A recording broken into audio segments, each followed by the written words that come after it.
15 साल से madam BJP के साथ में सेट होकर लड़ रही है, तो आज तक बीजेपी ने यहाँ पे कोई नुकसान क्यों नहीं पहुंचाए? कौन सा मदरसा टूटा, कौन सी मस्जिद टूटी, कौन सी गली में नुकसान हुआ, कौन से मदरसे को नुकसान हुआ, कौन से मौलाना को नुकसान हुआ? भाई 15 साल से तो हम लोग ने देखा कोई अपने एरिया में किसी जाती तौर से किसी मस्जिद या मदरसे को नुकसान नहीं हुआ। ऐसा तो लग रहा नहीं है, कभी हुआ नहीं है। भाई साबित करने के लिए प्रूफ तो देना पड़ेगा ना आपको। बीजेपी का कैंडिडेट है ना, अगर बीजेपी अगर साथ में होती यहाँ पे, जैसे 212 में है, तो 207 में भी कैंडिडेट नहीं देती हो, है ना। ये मेरा मशवरा है। बाकी देखो आम पब्लिक है, जो सोचे वो अपना अपना सोच सकती है। के अंदर 212 के हल्के के अंदर किसने कौन सा काम करके दिया? आज औरतें नल खोलती है ना, तो वो पानी भी आता है ना, तो उनके दिमाग में बैठा है कि रोजमर्रा की जो जरूरत है वो किसने प्रॉब्लम सॉल्व करके दिया। तो अबरानी कभी तो लोगों की कोई बीएमसी का काम कहीं हो रहा हो, आके करा रहे हो, मैंने देखा नहीं हो। और वो बात कर रहे हैं कि बीजेपी से टाई अप है, अंडरवर्ल्ड है, ये है वो है, अंडरवर्ल्ड का डर खत्म हो गया है। आज जितने लोग क्या गीता गौली अंडरवर्ल्ड के नाम पे इलेक्शन जीतती है? सही बात है। हमारे जर्नलिस्ट से सीनियर जर्नलिस्ट आमिर खान ने उनका इंटरव्यू लिया था, वो खुद कह रहे हैं समाजवादी पार्टी अंडरवर्ल्ड के दबदबे पे खड़ी की गई है, और आज वही पार्टी से वो इलेक्शन लड़ रहे हैं। ये सवाल का जवाब अभी तक क्या आपने दिया नहीं है यूसुफ भाई, तो ये जनता भी है, जनता भी सवाल कर रही है। मेरे को नहीं लगता यहाँ तक कि गीता गावली बीजेपी के साथ में इलेक्शन लड़ रही है। और रही बात कौम की, कौम अल्हम्दुलिल्लाह सेफ है, सुरक्षित है। वार्ड नंबर, खासकर वार्ड नंबर 212 में गंदी राजनीति नहीं है, और आप लोग गंदी राजनीति फैलाने की काम मत करिए। मेरी ये और माहौल खराब करने का आप लोग काम मत करिए। ये बहुत ही अच्छा हंसता खेलता इलाका है ward number 212। Tag news official में आपका स्वागत है। मैं अल्तमश शेख। बीएमसी इलेक्शन कुछ ही दिनों में होने वाला है, जो कि साढ़े तीन साल पोस्टपोन्ड हो चुका है। वैसे ही फिर से माहौल गर्म है। हिंदू मुस्लिम की गंदी राजनीति खेली जा रही है, जो कि हर इलेक्शन में खेली जाती है। वोटर्स का माइंड वॉश किया जाता है धर्म के नाम पर, डेवलपमेंट को छोड़कर। तो भी आज हम एक सर्वे कर रहे हैं कि कल एक वार्ड नंबर 212 के जो कि कैंडिडेट है अमरीन शहजाद अबरानी, उनके वालिद साहब यूसुफ अबरानी साहब एक वीडियो चलाए थे कि गीता गावली जो कि 15 साल से कॉरपोरेटर है, और उनके डैडी अरुण गावली साहब एमएलए थे, तो उनका कहना ऐसा है कि बीजेपी से इलेक्शन लड़ रहे हैं, उनका सेटअप होके बीजेपी से इलेक्शन लड़ा जा रहा है। तो भी हम एक सर्वे करते हैं, यहाँ पे लोकल लोग खड़े रहते हैं, जो हम उनसे बात करते हैं कि क्या है। कौम और मिल्लत की बात कर रहे थे एडवोकेट यूसुफ अबरानी। हम बात करते हैं यहाँ पर। पहले भाई साहब, क्या नाम है आपका? मेरा नाम अशरफ सैयद है। अशरफ भाई, क्या नाम है भाई आपका? सिद्दीक शेख। सिद्दीक भाई, कुछ बात कर सकते हो आप लोगों से? जरूर बात कर सकते हो भाई। मैं एक सर्वे कर रहा हूँ वार्ड नंबर 212 में। आप कहाँ के रहने वाले हो सबसे पहले? मैं 212 में रहता हूँ। अच्छा, ये आप भी 212 लोकल हो यहाँ के, तो बहुत ही 212 के ही है ये। तो हम इनसे पहले बात करते हैं। कल एक वीडियो आया है एडवोकेट यूसुफ अबरानी की तरफ से कि जो यहाँ की 15 साल पुरानी नगर सेविका है गीता अजय गावली, बीजेपी से सेटअप होके 212 से वो इलेक्शन लड़ रहे हैं। तो ये कौम और मिल्लत के नाम है हवा चला रही, कौम की हिफाजत करो, ये करो।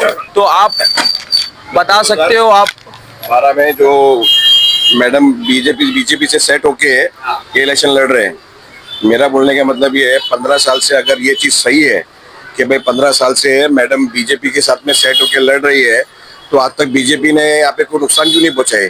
कौन सा मदरसा टूटा, कौन सी मस्जिद टूटी, कौन सी गली में नुकसान हुआ, कौन से मदरसे को नुकसान हुआ, कौन से मौलाना को नुकसान हुआ? भाई 15 साल से तो हम लोग ने देखा कोई अपने एरिया में किसी जाती तौर से किसी मस्जिद या मदरसे को नुकसान नहीं हुआ। ऐसा तो लग रहा नहीं है, कभी हुआ नहीं है। भाई साबित करने के लिए प्रूफ तो देना पड़ेगा ना आपको। प्रूफ दीजिए, है कि नहीं? भाई जो सवाल करते हैं उनको तो पहले आना चाहिए सामने सारे प्रूफ के साथ में, क्या भाई ये इनके साथ में शामिल है? अगर शामिल है तो प्रूफ करिए पब्लिक के बीच में कि मैडम के साथ में है। और वैसे भी तो 207 में बीजेपी के अगेंस्ट में उनकी बहन खड़ी है ना, बीजेपी का कैंडिडेट है ना। अगर बीजेपी अगर साथ में होती यहाँ पे, जैसे 212 में है, तो 207 में भी कैंडिडेट नहीं देती हो, है ना। ये मेरा मशवरा है। बाकी देखो आम पब्लिक है, जो सोचे वो अपना अपना सोच सकती है कि नहीं? सिद्दीक भाई से भी बात करते हैं। सिद्दीक भाई, आपकी क्या राय है ये मामले में? कौम और मिल्लत, कौम खतरे में है, क्या वाकई में कौम खतरे में? अगर कौम और मिल्लत की बात जहाँ तक की आती है ना, तो आज ओवैसी साहब प्राइम मिनिस्टर होते हैं। उनसे ज़्यादा बात कौम और मिल्लत की किसी ने किया नहीं। दूसरी बात, 207 में योगिता अजय गौड़ी उनके सामने हमारी योगिता गौली, उनके सामने हमारी कॉर्पोरेटर जो रनिंग कॉर्पोरेटर है वो बीजेपी की है। ठीक है। लोहिदास लोग हाँ, तो मैं यही बता दूं आपको, तो वहाँ से कैंडिडेट क्यों दिए फिर? वहाँ से कैंडिडेट नहीं देना चाहिए था। अगर पैक होते तो वहाँ से कैंडिडेट नहीं देना चाहिए था। आज ये कौम और मिल्लत की बात अचानक में टिकट लेने के बाद ही आ रही है। आज मेरे को बताओ कि यहाँ पर इतने बड़े मोहल्ले के अंदर 212 के हल्के के अंदर किसने कौन सा काम करके दिया? आज औरतें नल खोलती है ना, तो वो पानी भी आता है ना, तो उनके दिमाग में बैठा है कि रोज़मर्रा की जो ज़रूरत है वो किसने प्रॉब्लम सॉल्व करके दिया? वो सिर्फ और सिर्फ गीता मैडम का काम है। और 212 की पब्लिक बहुत होशियार है, बहुत समझदार है। कौम और मिल्लत के इस पे बिकने नहीं वाली। कौम और मिल्लत का नाम लेके और कुछ चीज़ों को लेके वलगरा के कोई चीज़ ऐसी नहीं हो सकती जो पब्लिक के दिल में ये जगह बना पाए। और हमको चाहिए डेवलपमेंट। डेवलपमेंट कौन करेगा? जो सही नगर सेवक होगी ना, वो डेवलपमेंट करेगा, वो विकास करेगा। तो सही नगर सेवक कौन है? आज जनता ने तीसरी टाइम भी जिता के दिया और ये चौथी बार है, और इंशाल्लाह चौथी बार भी जनता जिता के दिखा देगी। जनता बहुत समझदार है और लोगों के दिल में मैडम बसी हुई है। मैडम का काम बोलता है और डैडी का नाम बोलता है। जहाँ तक मैं देखा हूँ यूसुफ अबरानी कभी तो लोगों की कोई बीएमसी का काम कहीं हो रहा हो आके करा रहे हो मैंने देखा नहीं हो। और वो बात कर रहे हैं कि बीजेपी से टाई अप है, अंडरवर्ल्ड है, ये है वो है, अंडरवर्ल्ड का डर खत्म हो गया है। आज जितने लोग क्या गीता गौली अंडरवर्ल्ड के नाम पे इलेक्शन जीतती है? सही बात है। जितने लोग दगड़ी चाल में जाते हैं, लोग मिलते हैं, लोग मैडम से मिलते हैं, उनके डैडी से मिलते हैं, सबसे मिलते हैं। ऐसा कौन सा एक इंसान मेरे को बता दो जिसको कोई चीज़ भी, छोटी सी बात भी बुरी लगी हो, वो अपना विकास जो कर रहे हैं वो हाथ जोड़ के उनसे रिक्वेस्ट करके काम ले रहे हैं। तो एक बात मैं आपको बता दूं, ये डर और घबराने वाली कोई चीज़ ऐसी बात आती नहीं है। अंडरवर्ल्ड से क्या है और वो क्या कर रहे हैं, वो कौन सी चीज़ में है, उससे हमारे को कोई मतलब नहीं है। वो वैसा काम करते नहीं है और लोग बहुत समझदार है। फिर से अल्तमज भाई एक बात बोलूँगा, ये 212 है, यहाँ पर कॉस्मो एरिया है। कॉस्मो के अंदर लोग हिंदू मुसलमान एक होके मैडम की ताकत बनती है हर हमेशा। और ये टाइम भी मैडम की ताकत दोनों मिलके करेंगे। भाई ये जो इलेक्शन है ना भाई, ये जातिवाद और इसके ऊपर नहीं है, ये सिविक का इलेक्शन है। बीएमसी का नगर चुनाव है, बीएमसी का इलेक्शन है। तो इसमें तो हमको हमारे जो मुद्दे हैं उस पर बात करनी है। और रही अंडरवर्ल्ड की बात, भाई हम तो पैदा ही एरिया में हुए हैं। अरे जब उन लोग उतने उरूस पे थे तब लोगों को तकलीफ नहीं दिए, तो आप क्या तकलीफ देंगे भाई? समझे भाई?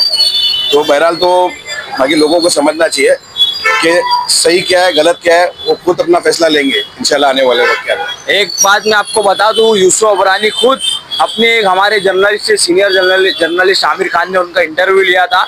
वो खुद कह रहे हैं समाजवादी पार्टी अंडरवर्ल्ड के दबदबे पे खड़ी की गई है और आज वही पार्टी से वो इलेक्शन लड़ रहे हैं। मेरे सवाल का जवाब अभी तक कि आपने दिया नहीं है यूसुफ भाई।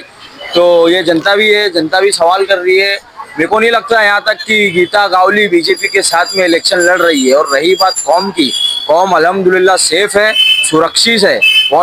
खासकर वार्ड नंबर 212 में गंदी राजनीति नहीं है। और आप लोग गंदी राजनीति फैलाने की काम मत करिए, ये और माहौल खराब करने का आप लोग काम मत करिए। ये बहुत ही अच्छा हंसता खेलता इलाका है वार्ड नंबर 212। तो मेरी रिक्वेस्ट है जनता से कि सोच समझ कर वोट करिए। Thank you for watching tech news official तमस से।